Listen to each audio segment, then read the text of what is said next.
What's up, guys? Welcome to the Stats Free Sports channel. Let's get right into it.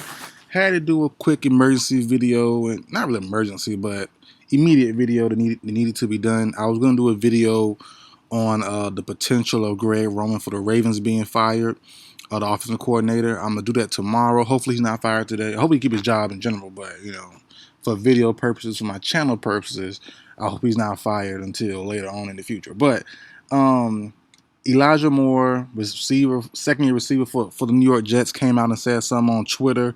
He was responding to I think a Jets beat writer, Richie something, got his name, whatever. It doesn't matter. But he was saying something on Twitter. It was alarming that Elijah Moore had no targets yesterday.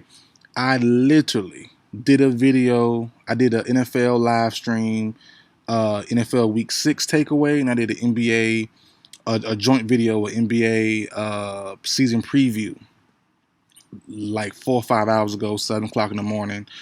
And I mentioned, I'm a little concerned about Zach Wilson and Justin Fields. And I highlighted both those two guys. And I was saying Zach Wilson for a reason. And I alluded to it there, but to full flesh it out now in this video, Elijah Moore had no targets. Garrett Wilson not getting many targets. Corey Davis not doing too much, and unlike Fields, Wilson has weapons. You have those three guys just mentioned. All Fields has is Mooney. As far as receiver pass catching rise, all he has is Mooney. He has two good running backs, and for the Jets, you add in Brees Hall, you add in Carter. Wilson has a squad, and we've seen the first couple weeks. We've seen Flacco ball out. I believe out of the 3 weeks Flacco started, he threw for 300 yards twice, if I'm not mistaken. Everybody getting the ball. Garrett Wilson was flourishing. Elijah Moore was doing well. Davis doing well. Everybody getting the ball. Flacco throwing the ball around.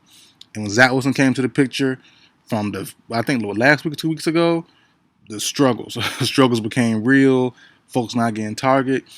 And I understand that because I have Garrett Wilson and Elijah Moore on my fantasy squads for I think since the start of the year. I believe in both those two young guys. I like them a lot. So I'm thinking every week's going to be a breakout week. Every week. And I think Wilson had 1 week too. Flacco getting the ball a whole lot. Had about 100 yards and a touchdown or two. He looked pretty good. Maybe week 3. Moore had a good game here and there as well. But since Zach Wilson, the quarterback, has been in, neither one has really done too much. Corey Davis gets about 1 or 2 deep balls per game, catches it, gets about 50-some yards. But outside of that, though, Zach Wilson's kind of struggling, not seeing the field well. I believe it's also bad play calling and also bad positioning. That for some reason they have Elijah Moore on the outside, Garrett Wilson in the slot. I think it should be switched up. Garrett Wilson should be an outside guy. Elijah Moore should be in the slot. And I think the problem, that will help a little bit with some of their problem of spacing and route running, right? And also also with the play calling. They have a little funky bootleg option they kept running yesterday against the Packers. And the way the play's set up, it cuts off half the field. So one half is rendered useless. You need to stop doing. I know you need to get Wilson out in space a little bit here and there, but don't keep doing the same kind of way and cutting off half the field. He need to do his progressions. And I know they won. Don't get me wrong, they won the game. And like Elijah Moore said, that's all that matters. He won a game. That's all that matters. The Jets won. They're 4-1, whatever. But all in all, though, for Zach Wilson to progress and also to keep your receivers happy, you got a lot of receivers you got to keep happy. Plus Brees Hall, plus Carter, who are receiving backs as well. Well, they're all around backs, but they can both catch the ball out the backfield as well as run it. You got a lot of mouth to feed. And you don't want to keep these guys unhappy because, once 1 or 2 leave, you're going to be out back. Trying to find, and you're going to have to be in the market to try to find another one of those 2 guys because those 2 guys, especially I'm talking about Moore and Wilson, should be top notch sometime down the line, another year or 2 from now. As I said, Moore is going on year 3. He's in year 2 currently. And he should be doing more. That's no pun intended. but Moore should be doing more. Moore is talented. He's not on the level of Justin Jefferson or chasing nothing like that, but he's a notch or two below, which isn't bad. He could be a top, top tier ish type of guy.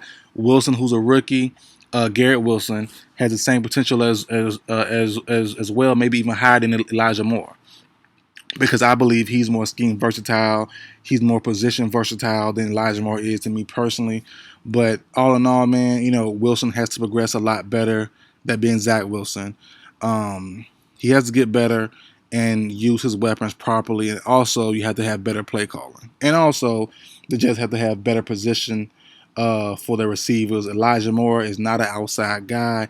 He's more on the slot. I know in college and Ole Miss his last year, Elijah Moore played a little bit on the outside long as well as slot, but he's in this system here. He should be a slot guy. In the NFL in general, I believe Moore is a slot guy.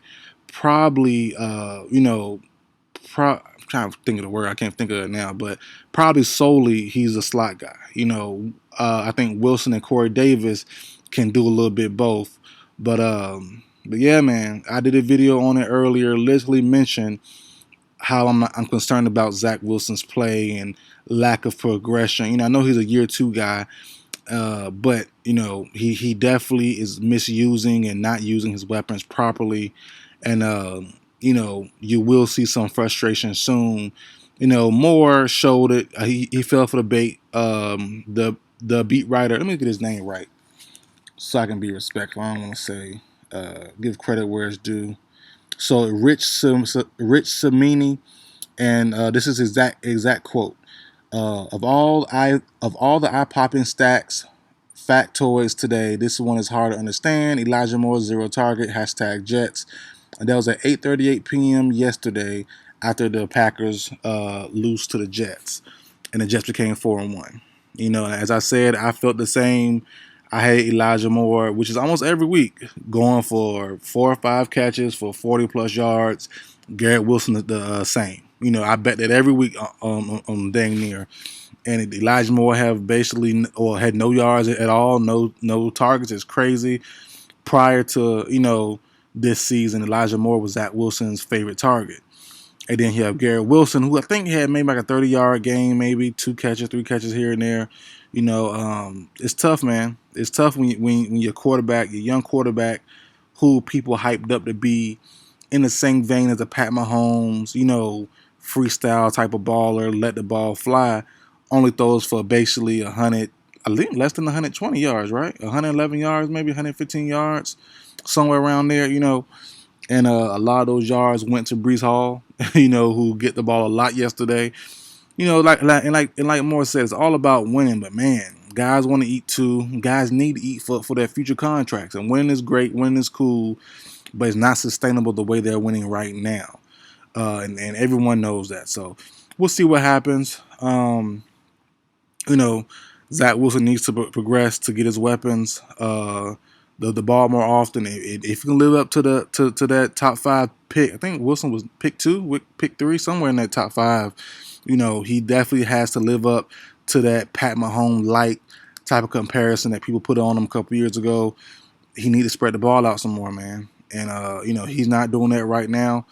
But like I said, he missed the first couple games via injury. And just getting back on his feet, had a tough Packers squad. So we'll see what happens, man, against different competition. But he hasn't played great since coming back from injury this season. But time will tell. He needs to progress, which will happen, hopefully. And his weapons will definitely, I think, help his life easier once he gets better play calling, better positioning for his receivers, especially Elijah Moore and Garrett Wilson. So that's it for video, guys. Like, share, comment, subscribe. I will see you guys next time.